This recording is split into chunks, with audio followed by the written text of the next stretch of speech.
नमस्ते। आज हम कक्षा 11वीं और 12वीं के जनसंचार माध्यम के अंतर्गत आलेख लेखन कैसे किया जाता है उसे पढ़ने जा रहे हैं। आलेख को अंग्रेजी भाषा में आर्टिकल भी कहते हैं। इसे प्रभावी ढंग से कैसे लिखा जाए ये आज हम जानेंगे। तो सबसे पहले आलेख होता क्या है उसे हम जानेंगे। आलेख को लेख या निबंध का ही रूप मानना चाहिए। लेख में किसी एक विषय से संबंधित विचार होते हैं।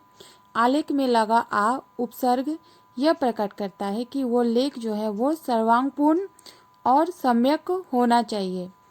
इस प्रकार हम देखते हैं कि आलेख गद्य लेखन की वो विधा है जिसमें किसी एक विषय पर सर्वांगपूर्ण और उसका सम्यक विचार होता है।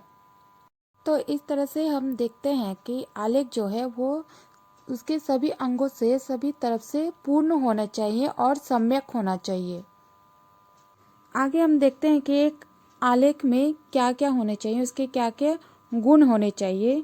तो एक आलेख में एक बेहतर शीर्षक का चयन हमें करना चाहिए। आलेख की शुरू की पंक्तियों में पाठक को आकर्षित करने वाली कुछ बातें लिखनी चाहिए। एक अच्छे आलेख के लिए अच्छे शब्दों का चयन करना चाहिए और विषय को रोचक ढंग से लिखना चाहिए ताकि उसे जो पढ़ने वाला पाठक होता है उसे पढ़कर और आगे पढ़ने का भी उत्साह उसमें बना रहे। आलेख में हमेशा उपयोगी जानकारी ही देनी चाहिए। आलेख को हमें इस प्रकार से लिखना चाहिए जिससे कि उसे पढ़ने वाला जो पाठक होता है उसमें उसे और पढ़ने की जो जिज्ञासा होती है उस जिज्ञासा को उत्पन्न करने की शक्ति होनी चाहिए। तो इस प्रकार से आलेख लिखने चाहिए। एक अच्छे आलेख में विचार जो है वो कथात्मक नहीं होकर विवेचनात्मक और विश्लेषणात्मक शैली में होनी चाहिए।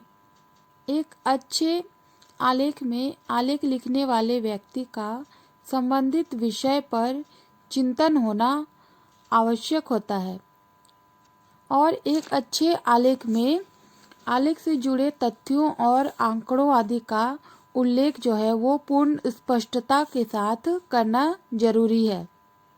एक अच्छे आलेख की सबसे बड़ी गुण क्या होता है कि उसमें नवीनता और ताजगी होनी चाहिए। एक अच्छा आलेख नवीनता और ताजगी से युक्त होनी चाहिए और उसमें जिज्ञासा उत्पन्न करने की शक्ति भी परिपूर्ण तरीके से होनी चाहिए। आलेख लिखते समय उसमें विचार जो है वो स्पष्ट और बेबाक होने चाहिए ताकि उसे पढ़ने वाला जो पाठक होता है उन्हें पढ़ता ही चला जाए। और आलेख में एक ही बात को बार बार दोहराना भी नहीं चाहिए। और अंततः अंत में जो है आलेख के अंत में मुख्य सलाह जानकारी पर जोर देना चाहिए। इस तरह से हम देखते हैं कि आलेख के प्रस्तुतिकरण में भ्रामक और संदिग्ध जानकारियों का उल्लेख नहीं करना चाहिए और आलेख का प्रस्तावना वाला अंश और समाप्ति वाला अंश जो है वो रोचक और निष्कर्षपरक होना चाहिए। उसमें रोचकता होनी चाहिए और उस आलेख से हमें निष्कर्ष प्राप्त होनी चाहिए। तो इस प्रकार से इन गुणों को, इन बातों को ध्यान में रखकर हम एक साफ, सटीक और उद्देश्यपूर्ण आलेख लिख सकते हैं। धन्यवाद।